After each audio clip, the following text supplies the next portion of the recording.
कथेचं नाव coffee date. लेखिका अपर्णा महाजन.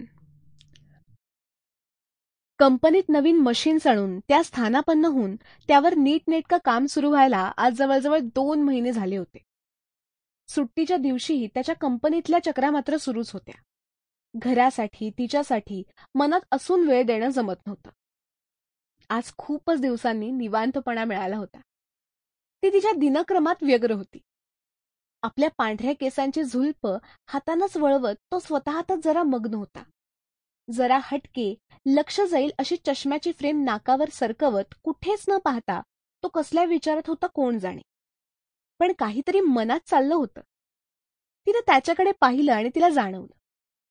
अजून तसाच रोमॅन्टिक भाव आहे याच्यात. भरभरून देणारा, आवर्जून बोलणारा, झोकून प्रेम करणारा, सहजपणे मैत्र्या करणारा आणि त्या निभावणारा. अगदी कुणीही आकर्षित व्हावं त्याच्याकडे आणि त्याला याची कल्पनाच नसावी असा. तर आज त्याच्या डोक्यात काहीतरी चाललं होतं. तिनं फार काही खोलात जाऊन विचारलं नाही, पण थोड्या कोपरखळ्या मारल्याच. त्यानं नेहमीप्रमाणे ओठांची मुरड घालत लाजून हसल्यासारखं.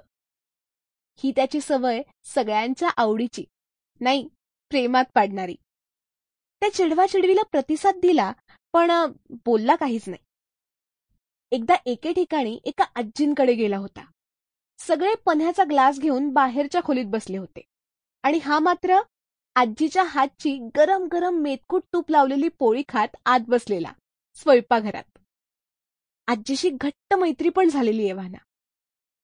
4.5 वर्षांची सानिका सुद्धा त्याची तितकीच जवळची मैत्रीण होऊ शकते.